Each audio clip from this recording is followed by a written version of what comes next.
opponent, saying, if we could get our sleep, hydrate, eat, do all those things the right way, then we would win the bye week, and I think we're in a great spot.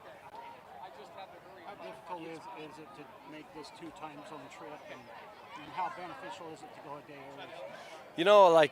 I think for us, wherever we go and play, regardless of how far away it is, we're going to be excited to go play, and having 2 days to adjust. Leaving Thursday for the game is great. There's a lot of science behind that, and our sports scientist is the best around. So grateful for the way that he handles all that, and we'll be ready to go Saturday. Have you guys hit a little bit more during because of the bye week to guard against rust and that? Have you been a little more physical this week?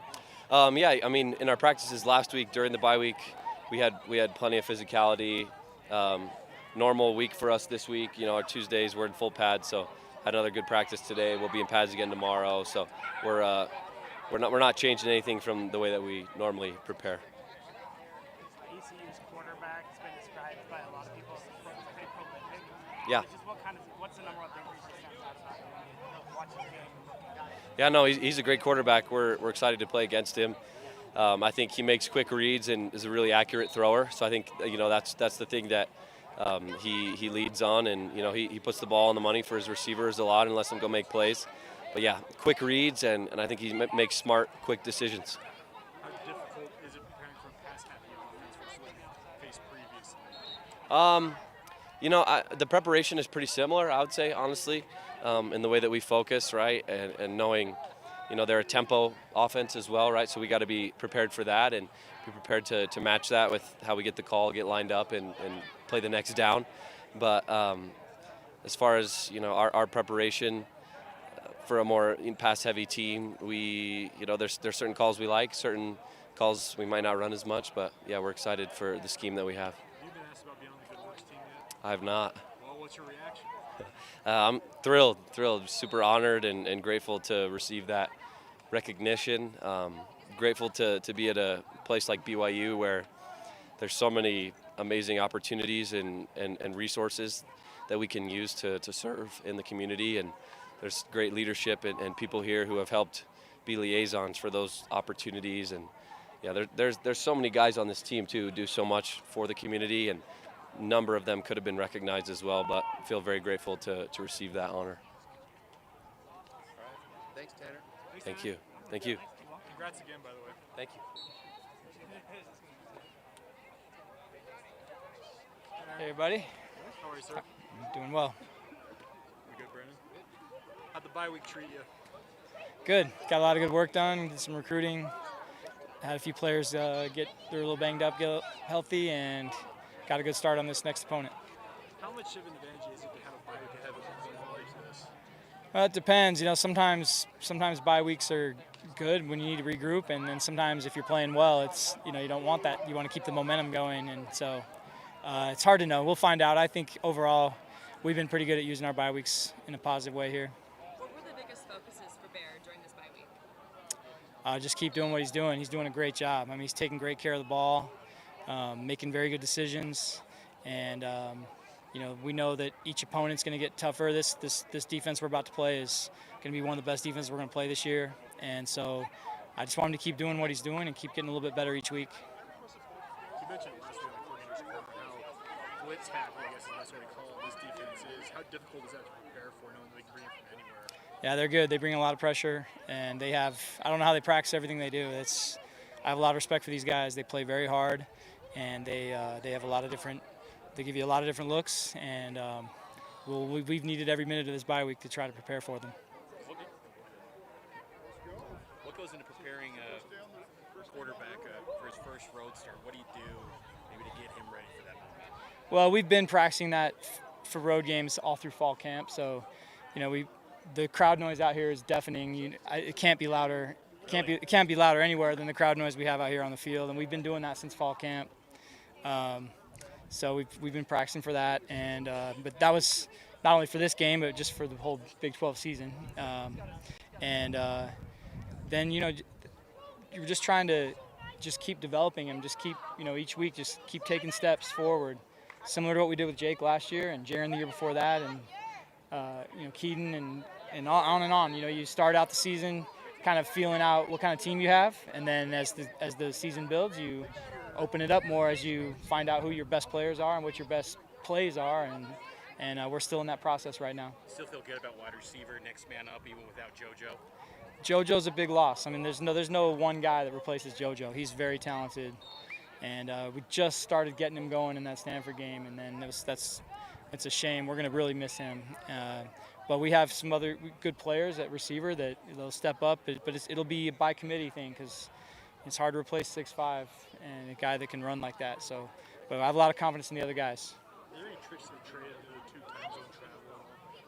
Yeah, just leaving a day earlier. That's really it. And fortunate for us, we coach really mature, smart guys that kind of understand that we're on a business trip, and I don't worry too much about our guys getting distracted but it is a day longer than normal, and you have to adjust to the time zone and all that stuff and the humidity. So yeah, there's some stuff there to deal with, but I have a lot of confidence in our players. How much has ECU's defense changed at all since the last meeting? I know it's the same coach, Harold, but has it changed much, or is it similar to what you faced 3 years ago? I don't know yet. I mean, they've 2 of their opponents this year are nothing like us on offense, so that's the other tricky thing. It's kind of like the Stanford deal where they played Hawaii in their first game. They've played 2 sort of air raid type offenses this year that where the film's not real valuable to us. So we don't know. We'll find out. How big is it to have Waylon back? It's huge. Waylon's a very good football player. He's played a lot of good ball for us, and he's a great leader. And he brings toughness and brings some edge to our football team. Will he be a guy that you're going to have to rotate a little bit because he hasn't played yet this year? Or? I don't know. I don't think so. Everything I'm hearing from our strength staff is that he's in great shape and ready to roll. Will you go with Leos at right guard or Safari Choke, who had a pretty good game at Stanford? I'm not sure what Coach Woods has decided on yet. We still have a couple more days of practice, and I don't think there's a final decision there. But you're right. Both of those guys have played well. In what ways have you seen LJ Martin improve this season? He's a better blocker. Yeah, he's always been a good running back, good receiver, and just doing a great job blocking this year. And then just how he changed his body. He's in better shape than he's ever been, and running very efficiently. Any other questions? All right, thank Okay. Yeah. Thanks, guys. Good to see you. Is that it, or we have Okay.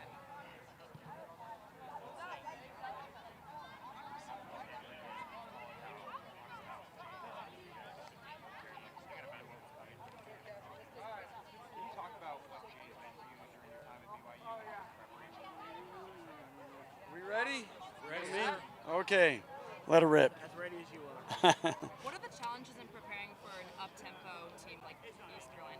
Wow, they pose a bunch of issues. Just making sure our guys are lined up quickly and assessing what we're seeing due to formations and down and distance and all that stuff. More than anything, just that we get lined up and we stay sound in what we're doing. Are they similar to anybody you've faced in the recent past?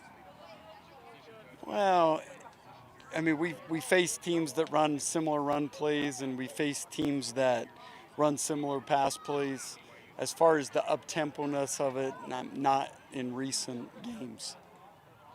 What is it like, a quarterback like Hauser? He's an upperclassman. He's played at the Power 4 level before dropping down here. What's it like preparing for a guy like that? Well, he's playing good right now, too. He's very accurate. He does a great job getting the ball out of his hand. He doesn't take a lot of pressures because he sees things well. He's a real challenge to us right now just because of how well he's been playing. He's got good receivers and tight ends to throw to right now, and they've been effective in the run game. So it's basically you got to line up and stop it all because right now they're executing at a very high level. Why'd you make the change in starting Trey and Evan at cornerback instead of Moibamba? Well, they're all playing very good right now, and sometimes it's matchup, sometimes it's who practiced better that week. Right now we need them all, and they're all going to play, and we need them to play at a high level. When it comes to their offensive line, they play up tempo, but they're still 300-plus pounds across the board on their line. How difficult can that be for your defensive line to stay fresh and get in rotations and the like? Well, they don't rotate their O-linemen.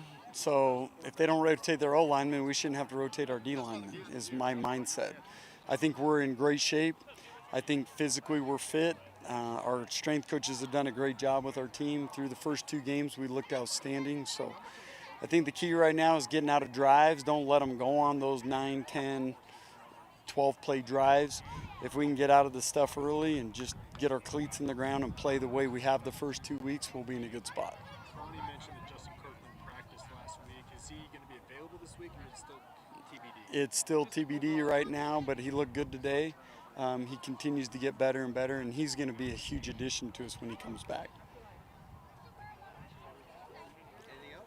Have you noticed a big difference? I mean, obviously not every team can go over when you're going 2 time zones away, like 2 days early and something. Have you noticed a big difference in your time at BYU with being able to take kind of that extra day and sort of reset? No. We've gone to the East Coast with 1 day and played really good, and we've gone to the East Coast with 2 days and been really good. So I think this one makes sense for what we're doing. I don't know that there's a big difference as long as we just go out there and handle it like a business trip and take care of business. I don't know that there's huge positives one way or the other. What's your performance assessment on Max Alford and backing up Sally. and middle linebacker? Yeah, I like Max. I like his progression. Our defense is pretty complicated. It's hard to play in that first year, and I think he's done such a good job of picking it up. I mean, he's getting reps right now and playing at a high level. So I like his progression right now a lot. Okay, thank you guys so much.